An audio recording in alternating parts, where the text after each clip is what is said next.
They said it was just an old wine cabinet, dusty, wooden, forgotten in a small antique shop.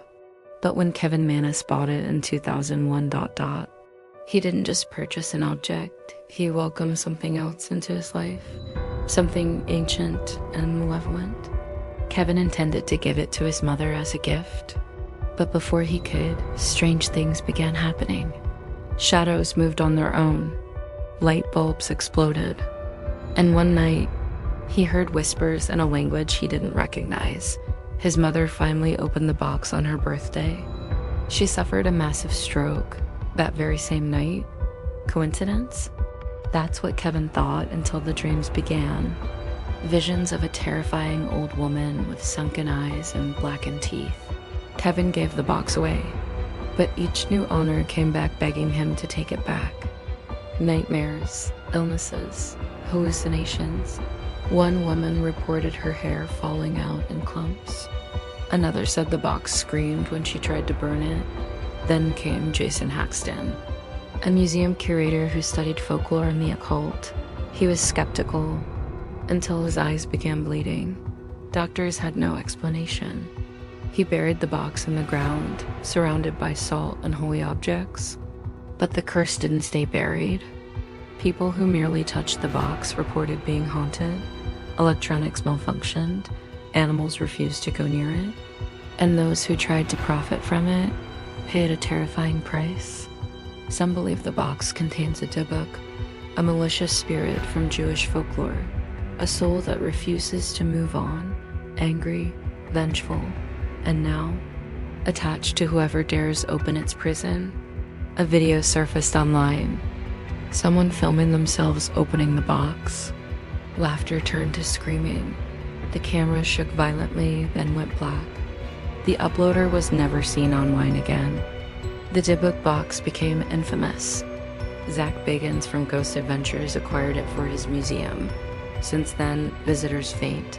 Glass shatters on its own. Even Post Malone claimed his life was cursed after touching it. Is it a hoax? An elaborate myth wrapped in fear? Or is the Dybbuk Box truly cursed? One thing is certain. Everyone who's come near it wishes they hadn't. In Jewish legend, a Dybbuk is more than a ghost. It's a parasitic entity. One that clings to a soul or an object until it finishes its dark purpose. Many believe this box wasn't made for wine, but as a prison. A trap to contain the evil inside.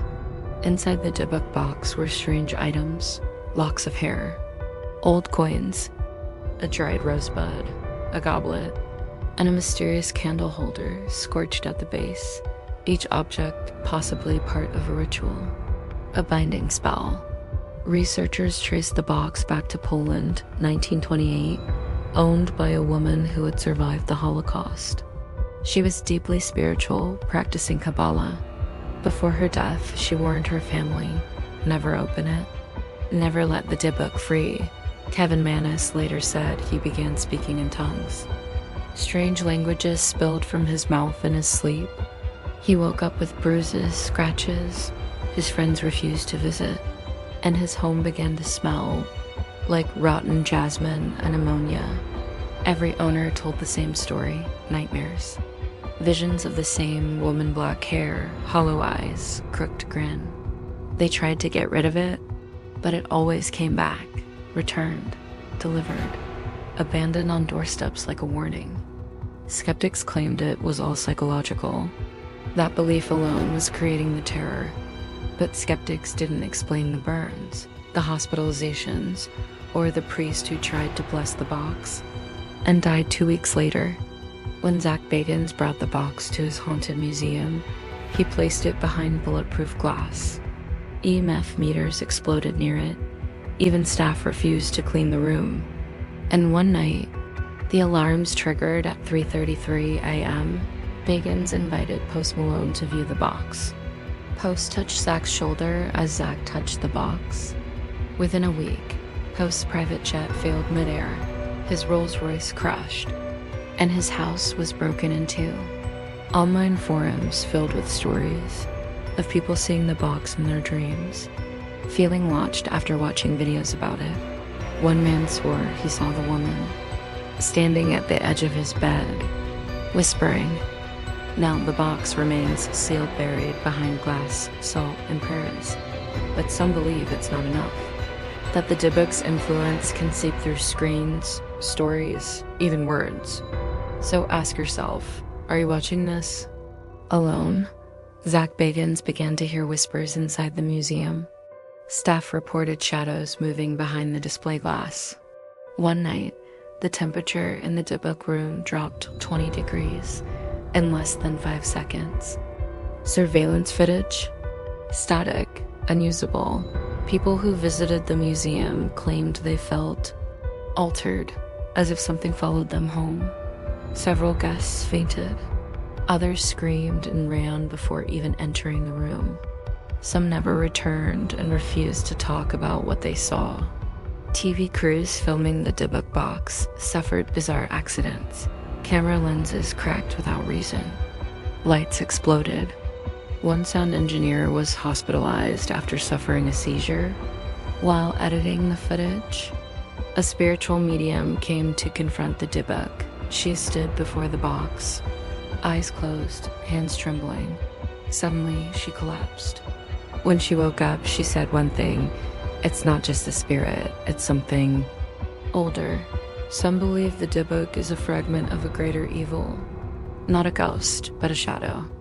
A force that feeds on fear, spreads through belief, and waits patiently for new hosts, even through a screen. Theories spread. Was it cursed by a rabbi? A Holocaust survivor desperate to trap a Nazi soul? Or something much darker summoned by mistake in a Kabbalistic ritual? No one could prove anything, but no one wanted to open it either. Zak once considered destroying the box, smashing it, burning it. But several rabbis warned him, if the Dybbuk is released without a binding ritual, it could attach itself to anyone, anywhere, instantly. So the box remains, surrounded by salt, encased in glass, lit only by a single flickering bulb, which often goes out even when newly replaced.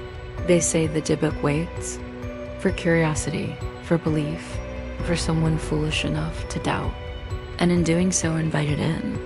So here's the question: is it just a wooden wine cabinet or a prison for evil? And if it's only a story, why did you feel chills while watching? Why are you still thinking about it? Evil doesn't always scream. Sometimes it whispers, and sometimes it waits, watching, listening, even now.